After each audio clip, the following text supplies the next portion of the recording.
Hello everyone, hope you all are keeping good health. Today we'll be reading the second part of the chapter The Lost Spring.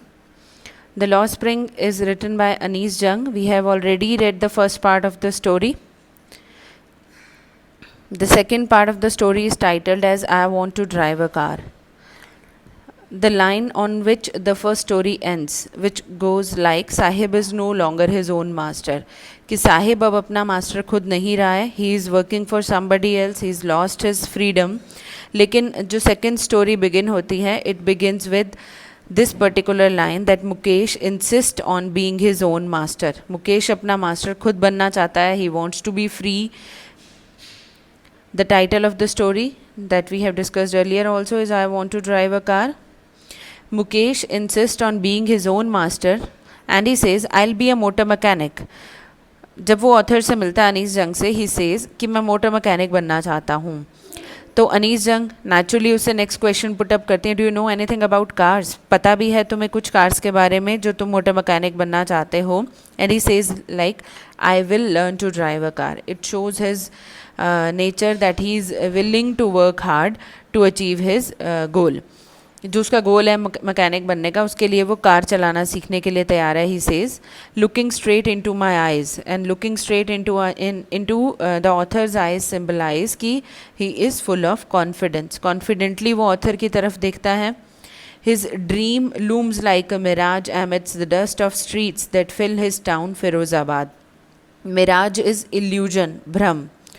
तो उसका जो ये dream है motor mechanic बनने का, looking at the present condition, जो उसकी present condition है, जिस एनवायरनमेंट में वो सर्वाइव कर रहा है, उनसे कंपेयर करते हुए उसका ये ड्रीम एक मिराज, एक इल्यूजन, एक भ्रम की तरह लगता है. क्योंकि जहाँ वो रहता है Firozabad, it's a city in UP and it's famous for its bangle making industry.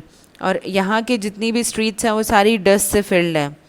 तो उसकी प्रेजेंट कंडीशन को देखते हुए उसका मोटर मैकेनिक बनना थोड़ा एक इम्पॉसिबल सा ड्रीम लगता है. Every other family in Firozabad is engaged in making bangles. Her family Firozabad में जितने भी लोग रहते हैं, हर घर हर परिवार बैंगल मेकिंग इंडस्ट्री से जुड़ा हुआ है. और ये कहा जा सकता है कि इंडिया की ग्लास ब्लोइंग इंडस्ट्री, जो बैंगल मेकिंग इंडस्ट्री है, उसका सेंटर है फिरोज़ाबाद में, where families have spent generations working around furnace, welding glass, making bangles for all the women in the land it seems. और यहाँ पर कई परिवारों ने कई जनरेशन से इन्हीं फर्नेस के अराउंड काम किया है. They have been welding glass. उनके इस प्रोसीजर में, जो बैंगल बनाने का प्रोसीजर है, उसमें पहले फर्नेस में ग्लास को मेल्ट किया जाता है. तो फैमिलीज़ ने यहाँ पर कई जनरेशन से ये काम चला आ रहा है कि वो लोग फर्नेस के अराउंड बैठते हैं. पहले ग्लास मेल्ट होता है, उसके बाद ग्लास को वेल्ड किया जाता है अलग अलग शेप्स में, स्पाइरल शेप्स में, जिससे बैंगल्स बनती हैं डिफरेंट साइज़ की. Making bangles for all the women in the land it seems. और ऐसा लगता है कि पूरी दुनिया में जितनी भी विमेन हैं, उन सभी के लिए बैंगल्स यहीं बनती हैं. Mukesh family is also one of them. वो भी यहीं काम करते हैं. उसकी पूरी फैमिली, पेरेंट्स, ग्रैंड पेरेंट्स, सभी ने इसी बैंगल इंडस्ट्री में ही काम किया है. None of them know that it is illegal for children like him to work in the glass furnace with high temperature in dingy cells without air and light, that the law, if enforced, could get him and all those 20,000 children out of the hot furnace where they slog their daylight hours. जितने भी लोग, जितनी भी families bangle making industry में involve हैं, उनमें से किसी एक को भी नहीं मालूम कि मुकेश जैसे और कई छोटे बच्चे जो इस इंडस्ट्री में काम कर रहे हैं, उनके लिए ऐसे काम करना इलीगल है. क्योंकि चाइल्ड लेबर एक ऐसा लॉ है जो गवर्नमेंट ने इन्फोर्स किया है, जिसके अंडर कम एज वाले बच्चे जो अभी एडल्टहुड को नहीं अटेन किया है जिन्होंने, उनके लिए हाउस होल्ड या फिर किसी दूसरी इंडस्ट्री में उन्हें एम्प्लॉय करना इलीगल है. और ऐसी हैज़र्डस इंडस्ट्री में जहाँ इतना हार्मफुल, इतना डेंजरस काम होता है, वहाँ तो एम्प्लॉय करना उन्हें बिल्कुल भी अलाउड नहीं है. तो अगर वो लॉ एनफोर्स कर दिया गया, एनफोर्स इज़ टू, उसको लागू कर दिया गया, तो ये जो बच्चे इन फर्नेस में हाई टेम्परेचर में, in dingy cells, narrow, dingy means narrow, इन छोटे छोटे सेल्स में बिना एयर और लाइट, जहाँ प्रॉपर वेंटिलेशन भी नहीं है, वहाँ काम कर रहे हैं. तो अगर लॉ एनफोर्स हुआ तो ये सारे के सारे ऑलमोस्ट 20,000 चिल्ड्रन जो यहाँ काम कर रहे हैं वो इन हॉट फर्नेस में जहाँ अपना डे लाइट आवर्स को स्लॉग कर रहे हैं, स्लॉग मीन्स टू बर्न, जला रहे हैं, वो यहाँ से बाहर आ सकते हैं, फ्री हो जाएंगे. But none of them is aware about his rights, where they slog their daylight hours, often losing the brightness of their eyes. It's an important part of this story कि यहाँ जो लोग इन फर्नेस में इतने hot temperature, high temperature के around काम करते हैं और ग्लास को पॉलिश करने, जो पॉलिश है वो इतनी हार्मफुल है कि उनमें से ज़्यादातर लोग बड़े होने से पहले ये बच्चे अपनी आई साइट ही खो देते हैं. They become blind. Mukesh's eyes beam as he volunteers to take me home. Beam is full of shine. तो मुकेश की आइज़ में एक बीम, एक शाइन, एक चमक आ जाती है जब वो वॉल्टियर करता है, अनीस जंग को इनवाइट करता है अपने घर चलने के लिए. Which he proudly says is being rebuilt. वो अनीस जंग को फर्दर ये बताता है कि उसका घर रीबिल्ड हो रहा है, दोबारा बनाया जा रहा है. We walked down stinking lanes choked with garbage past homes that remain hovels with crumbling walls, wobbly doors, no windows, crowded with families of humans and animals coexisting in a primeval state. अब जिस area में मुकेश रहता है वहाँ की condition इतनी deplorable condition है जिसके बारे में बात की जाए तो स्टिंकिंग लेन्स हैं. Stinking is full of smell. गलियाँ हैं which are also choked with garbage. Not only the lanes are stinking, लेकिन गार्बेज भी वहाँ पर चोक्ड है, गंदगी से भरी हुई हैं. Past homes that remain hovels with crumbling walls. Hovels गुफा की तरह घर हैं, छोटे छोटे घर हैं. क्रम्बलिंग वॉल जगह जगह टूटी हुई हैं. Doors are also wobbly, weak door है, कमज़ोर, झूलते रहते हैं. विंडो तो है ही नहीं घर में एक भी. और उस छोटे छोटे घरों में, एक एक कमरे का छोटे से घर में जहाँ उनकी किचन भी है, जहाँ वो लोग रहते भी हैं, उसमें ना सिर्फ पूरी फैमिली रहती है 5, 6, 8 या 10 लोगों की, बल्कि उनके साथ साथ एनिमल्स भी को एग्जिस्ट करते हैं. जो डॉग्स या कैट्स घूमते हैं वो भी उन्हीं के घरों में आकर सो जाते हैं, वहीं खाना खाते हैं. तो both of them, both humans and animals को एग्जिस्ट इन अ प्रिमेवल स्टेट. प्रिमेवल बहुत बैकवर्ड स्टेट में, जो एक पुरानी स्टेट कही जा सकती है जब इंसान ने डेवलपमेंट नहीं किया था. कोई स्टोन एज या उस तरह की एज लगती है कि वहाँ पर इंसान और एनिमल्स खुद दोनों साथ साथ एग्जिस्ट कर रहे हैं. And imagine that this area exist in the capital of our country. Delhi के अंदर ही एग्जिस्ट करता है. तो it's hard to believe but it exist. It's a reality. He stops at the door of one such house, bangs a wobbly iron door. ऐसे ही घर के आगे मुकेश रुकता है, मतलब मुकेश के घर की कंडीशन भी ऐसी ही है. वॉबली आयरन डोर को वो ज़ोर से बैंग करता है, पुश करता है अपने पैर से. दरवाज़ा खुल जाता है and they enter a half built shack. Half built आधी बनी हुई, शैक इज़ हट, झोपड़ी. In one part of it thatch with dead grass. एक हिस्सा उसका थैच है, डेड ग्रास है. उसकी जो छत है, रूफ है, वो डेड ग्रास तिनके की बनी हुई है. वहीं पर एक फायरवुड स्टोव रखा हुआ है जहाँ लकड़ी से आग जलाई जाती है खाना पकाने के लिए. और उसी स्टोव के ऊपर एक बड़ा सा वेसल, एक बर्तन रखा हुआ है जिसमें सिजलिंग स्पिनच लीव्स हैं. सिजलिंग, बॉइलिंग, स्पिनच, पालक की पत्तियाँ उबल रही हैं, खाना बन रहा है. On the ground in a large aluminium platter are more chopped vegetable. Ground पर, ज़मीन पर एक बड़ा सा एल्यूमिनियम की प्लेट रखी हुई है जिसमें और कटी हुई सब्जियां हैं. A frail young woman is cooking the evening meal for the whole family. Frail is weak. एक कमज़ोर सी young woman, वो भी वहीं बैठी है. She is cooking the evening meal for the family. शाम का खाना पक रहा है. Through eyes filled with smoke she smiles. उसकी आँखों में धुआं भरा हुआ है because she is working on a firewood stove. लेकिन फिर भी स्माइल कर रही है वो. Who is she? She is the wife of Mukesh, elder brother. Mukesh का बड़ा भाई, he is married. उसकी वाइफ है वो. Not much older in year, ज़्यादा बड़ी नहीं है एज में, अभी छोटी ही है. But she has begun to command respect as the bahu, the daughter in law of the house. लेकिन वो इस घर की बहू है, डॉटर इन लॉ है. And already in charge of 3 men. 3 लोगों की देखभाल की रिस्पॉन्सिबिलिटी की जिम्मेवारी उस के कंधों पर है. And those 3 men include her husband, उस लेडी का हस्बैंड, उस लड़की का हस्बैंड जो मुकेश का एल्डर ब्रदर है. दूसरा मुकेश और तीसरे उनके फादर। इन तीनों की जिम्मेवारी उसी के ऊपर है। When the older man enters, older man, older of these three, तीनों में सबसे बड़े हैं उसके फादर। तो जैसे ही मुकेश के फादर अंदर आते हैं, she gently withdraws behind the broken wall, टूटी हुई दीवार के पीछे चली जाती है वो, and brings her veil closer to her face. Veil, VEIL, veil is घूंघट। घूंघट को अपने चेहरे पर ले आती है। एज कस्टम डिमांड्स, क्योंकि कस्टम, ट्रेडिशन यही कहता है कि जो डॉटर्स इन लॉ हैं उन्हें अपने चेहरे को घर के बड़ों के सामने, मेल एल्डर्स के सामने कवर कर लेना चाहिए। तो according to the custom, according to the tradition, वो पहले तो दीवार के पीछे छिप जाती है और फिर घूंघट निकाल लेती है। In this case the elder is an impoverished bangle maker. अगर इस केस में बात की जाए तो जो मेल एल्डर जिससे मुकेश के एल्डर ब्रदर की वाइफ ने वेल घूंघट किया है, वो एक इम्पॉवरिश्ड इज़ पुअर, गरीब बैंगल मेकर है। Despite long years of hard labour, first as a tailor then a bangle maker, he has failed to renovate a house.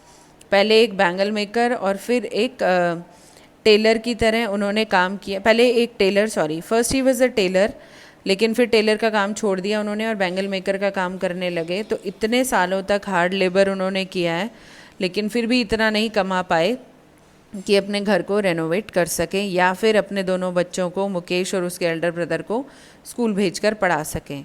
All he has manage to do is to teach them what he knows. उन्हें सिर्फ इतना ही सिखा पाए हैं जो उन्हें खुद आता है, that is the art of making bangles. Mukesh की ग्रैंड मदर भी हैं, उसी घर में बैठी हैं वहीं पर ही, and she says it is his karma, his destiny.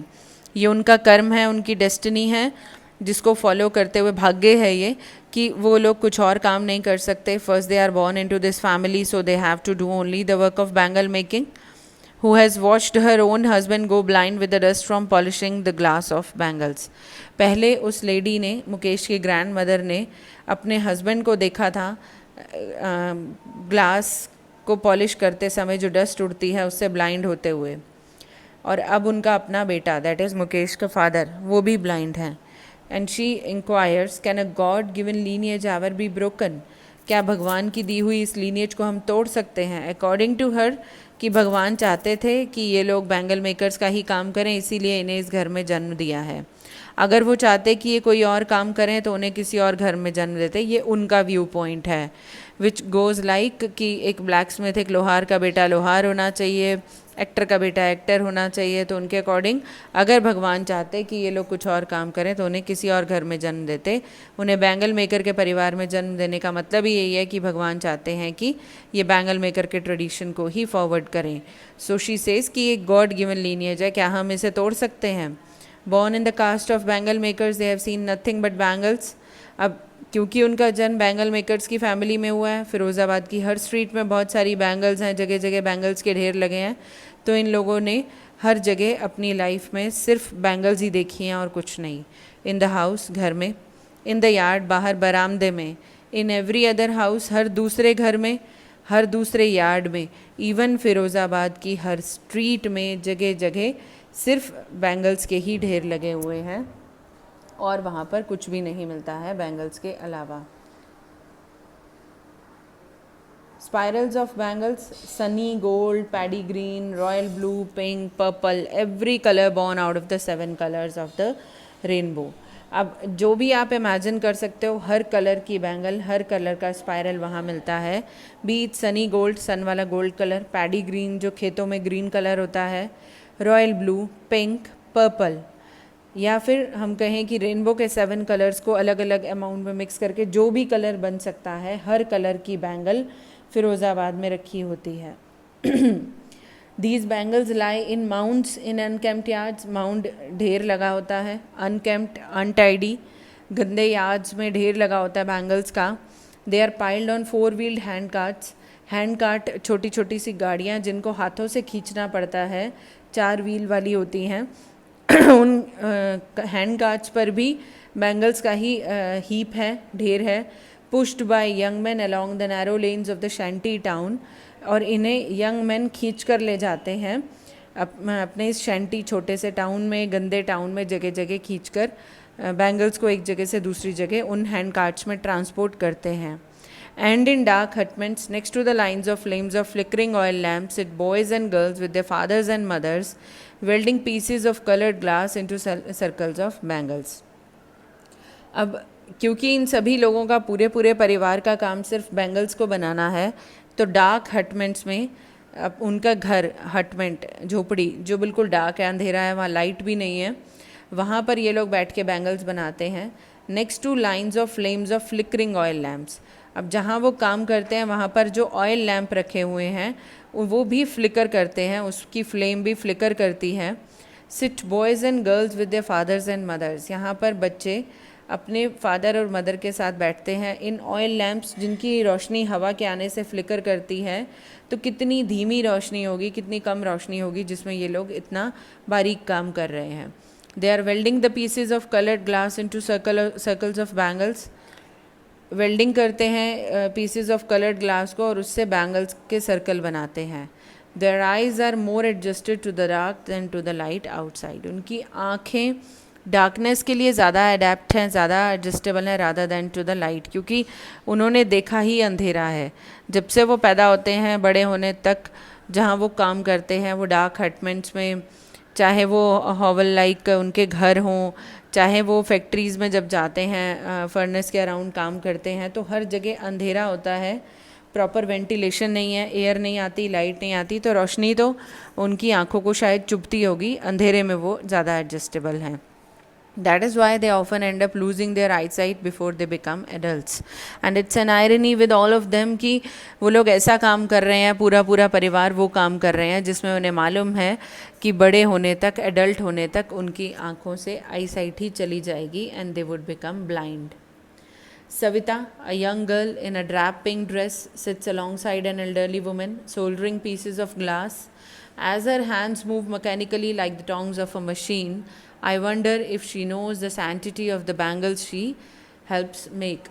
Savita जो एक यंग गर्ल है, एक छोटी गर्ल है, her example is used just to mention कि जो ये पूरे का पूरा परिवार फ़िरोज़ाबाद में सारी फैमिलीज़, सब लोग, हर एज ग्रुप के लोग इन बैंगल्स को बनाने में लगे होते हैं. इन बैंगल्स की इनके लिए क्या वैल्यू है, क्या सिग्निफिकेंस है, क्या ये जानते भी हैं कि इन बैंगल्स का इनकी लाइफ में या किसी और की लाइफ में क्या सिग्निफिकेंस है. सविता जो एक छोटी लड़की है, she is wearing pink dress, और वो एक एल्डरली वुमेन के साथ बैठी हुई है. She is soldering pieces of glass, solder कर रही है, वेल्ड कर रही है, ग्लास के पीसेस को जोड़कर बैंगल की फॉर्म दे रही है. और अपने काम में वो इतनी ज़्यादा परफेक्ट है कि उसके हैंड्स जब काम करने के लिए मूव कर रहे हैं तो दे मूव मैकेनिकली, जैसे एक मशीन मूव करती है जिसको एक बार कमांड दे दो और वो चलती रहती है. सिमिलरली सविता भी वैसे ही मैकेनिकली काम कर रही है जैसे कि मशीन के टोंग्स हैंड्स हों. और उसे देखकर I get surprise, I wonder कि क्या उसे मालूम है जिन बैंगल्स को बनाने के लिए वो इतनी मेहनत कर रही है, उनकी सैंक्टिटी इज़ सेक्रेडनेस, पवित्रता क्या है, कि वो एक मैरिड वुमेन की लाइफ में क्या सिग्निफिकेंस रखती हैं ये बैंगल्स, उसे शायद नहीं पता. But it symbolise an Indian women suhag, auspiciousness in marriage. एक इंडियन वुमेन के सुहाग और ऑस्पिशियसनेस, पवित्रता को सिम्बलाइज करती है मैरिज में. In Indian tradition it is mandatory कि एक मैरिड वुमेन को बैंगल्स पहनना, सिंदूर लगाना, कुछ चीज़ें मैंडेटरी होती हैं. तो उसके according bangles are a very important, bangles hold a very important significance in a married women's life. It will dawn on her suddenly one day when her head is draped with a red veil. एक दिन अचानक इसको पता चलेगा कि इनकी importance, इनकी significance क्या है, जब उसके खुद के सर के ऊपर एक रेड कलर का वेल, घूंघट होगा.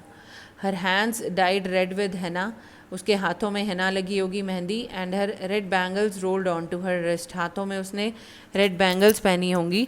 And obviously that will be the day when she gets married. She will then become a bride, उस दिन वो एक ब्राइड होगी, like the old women beside her who became one many years ago. उसके साथ एक ओल्ड लेडी बैठी हैं, वो भी कई सालों पहले एक ब्राइड बनी थी. And she still has bangles on her wrist but no light in the eyes. उसके हाथों में अभी भी बैंगल हैं, बैंगल्स पहनी हुई हैं उसने, because she is still married, लेकिन उनके आँखों में अब रोशनी नहीं है. She has already become blind. उनकी आवाज़ में सिर्फ एक ही कंप्लेन है, एंड शी सेज एक वक्त शेर भर खाना भी नहीं खाया. उनकी इतनी बड़ी ज़िंदगी में वो इतनी एजड हो चुकी हैं, बूढ़ी हैं, उनकी एक ही कंप्लेन है कि एक वक्त पेट भर के उन्हें खाना भी नहीं मिला है। She says in a voice drained of Joy, उनकी आवाज़ में जॉय, खुशी बिल्कुल भी नहीं है। और पूरी ज़िंदगी में एक फुल मील भी ना मिलना बहुत बड़ी बात है कि जब आप पेट भर के खाना भी ना खा पाए हों। That is what she has reap earn, यही उन्होंने कमाया है। Her husband an old man with a flowing beard, उनके हस्बैंड जो एक बूढ़े आदमी हैं, and he has a flowing beard, बहुत लंबी दाढ़ी है उनकी। He says I know nothing except bangles, all I have done is make a house for the family to live in. मुझे बैंगल्स के अलावा कुछ भी नहीं आता है करना, बैंगल्स बनाना ही आता है।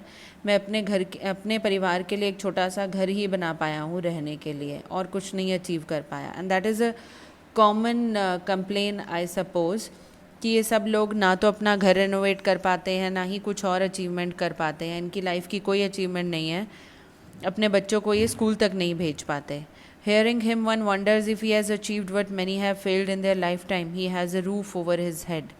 एटलीस्ट इतना वो कर पाए हैं कि उनके सर के ऊपर छत है, चाहे वो घर कैसा भी टूटा फूटा घर हो, घास की छत हो, कैसा भी हो, लेकिन एटलीस्ट उनके सर के ऊपर छत है। तो क्या वो कुछ अचीव कर पाए अपनी लाइफ में जो बाकी लोग फिरोज़ाबाद में नहीं कर पाते। The cry of not having money to do anything except carry on the business of making bangles, not even enough to eat, rings in every home. हर घर में सिर्फ एक ही क्राई, एक ही आवाज़ सुनाई देती है कि उनके पास सिर्फ इतना ही पैसा है, थोड़ा सा लिमिटेड, कि वो बैंगल मेकिंग का काम ही कर सकते हैं।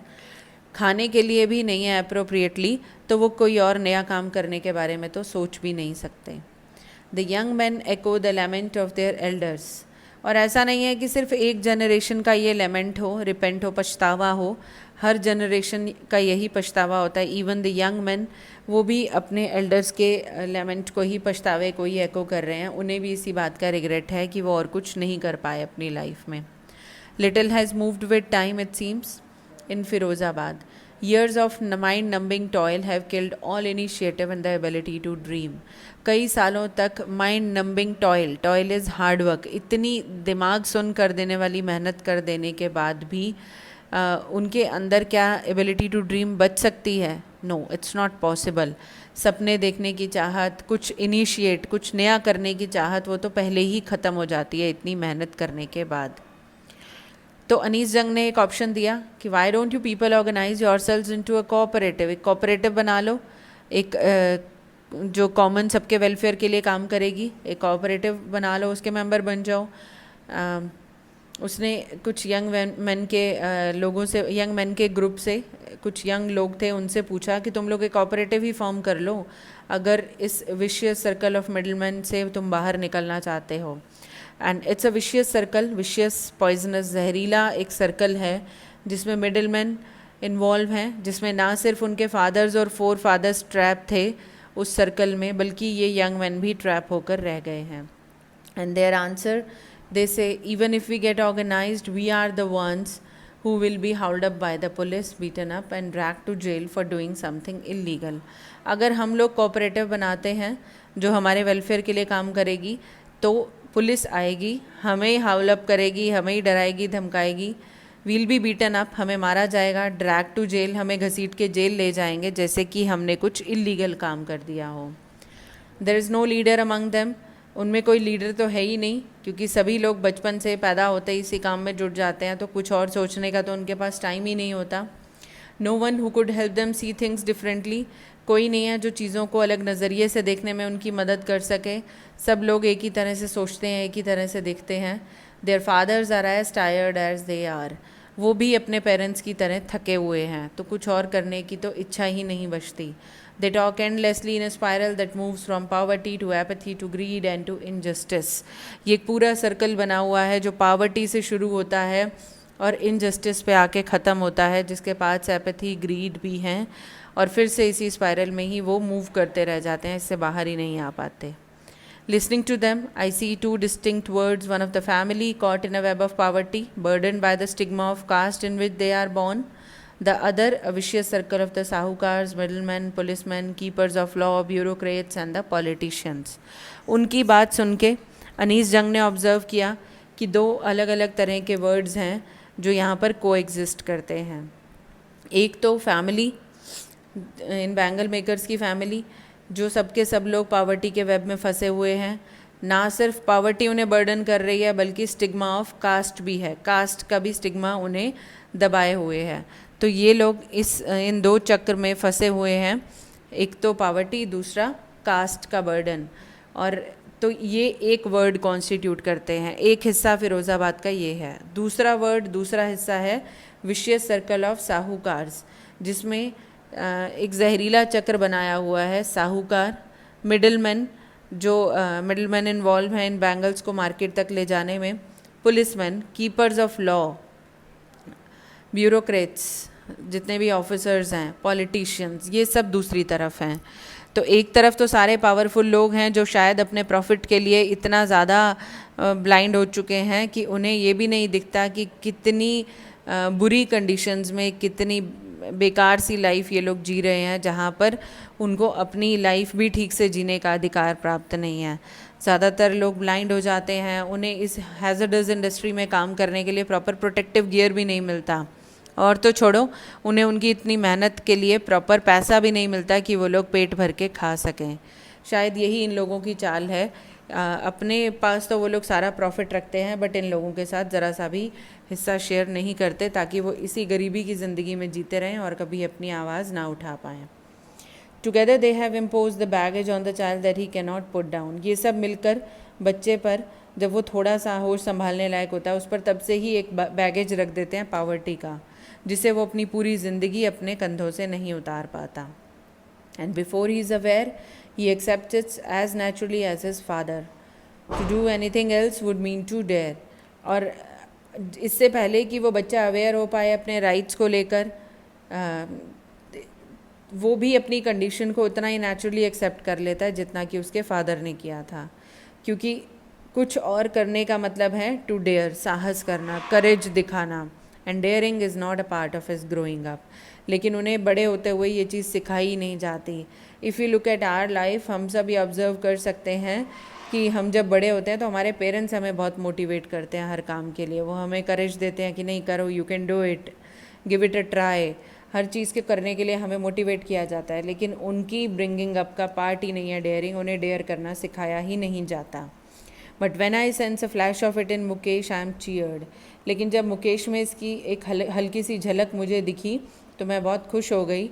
When he says I want to be a motor mechanic, अब उनकी पूरी कंडीशन, पूरी लाइफ को एक्सप्लेन करने के बाद ऑथर फिर से पहली लाइन पर जा चुकी है, जब स्टोरी बिगिन हुई थी और मुकेश ने कहा था कि वो मोटर मैकेनिक बनना चाहता है। He is ready to go to garage and learn. Garage जाना, गैरेज जो कि उसके घर से काफ़ी दूर है, वहाँ जाकर काम सीखने के लिए वो तैयार है। वो कहता है आई विल वॉक, मैं पैदल चला जाऊँगा। तो ऑथर ने उससे पूछा, do you also dream of flying a plane? क्या तुम पायलट बनकर प्लेन चलाने के बारे में भी सपना देखते हो? And he is suddenly silent. वो चुप हो जाता है। नो कहता है वो, and he is staring at the ground. Ground को देख रहा है, वो ज़मीन पर देख रहा है एम्बेरसमेंट में। In his small murmur there is an embarrassment. एक शर्म, एक एम्बेरसमेंट है उसकी आवाज़ में, which has not yet turned into regret. लेकिन फिरोज़ाबाद के बाकी यंग लड़कों, उनके फादर, उनके फोर फादर्स की तरह अभी वो एम्बेरसमेंट रिग्रेट में, पछतावे में नहीं बदली है। They are not lamenting, he is not lamenting like them. Mukesh की आवाज़ में अभी वो रिग्रेट नहीं है। इट्स गुड कि वो एक सपना देख रहा है, और ऑथर भी ये चाहती है कि उसका वो सपना पूरा हो, ताकि वो और लोगों को भी एक रास्ता दिखा सके कुछ नया करने के लिए। He is content to dream of cars that he sees hurtling down the streets of his town. Few planes fly over Firozabad. और उसका जो आंसर था कि वो क्यों प्लेन फ्लाई करने के बारे में नहीं सोचता, it's a quite positive one, it's a quite practical answer. क्योंकि वो कहता है कि फ़िरोज़ाबाद की गलियों में कभी कभी कार्स हर्टलिंग डाउन, रनिंग करती हुई, इधर उधर घूमती हुई दिख जाती हैं। लेकिन फ़िरोज़ाबाद के स्काई में प्लेन्स भी बहुत कम उड़ते हैं, कभी महीनों में कोई एक आधा प्लेन उड़ते हुए जाता है। तो जब वो दिखता ही नहीं है प्लेन्स को फ्लाई करते हुए स्काई में, तो वो कैसे उन्हें उड़ाने का सपना देख सकता है? क्योंकि ड्रीम्स तो किसी न किसी इंस्पिरेशन से ही आते हैं ना। तो अगर इंसान ने कभी पक्षियों को, बर्ड्स को फ्लाई करते हुए ना देखा होता आकाश में, तो शायद कभी ये इच्छा ही ना होती कि we also wish to fly like them.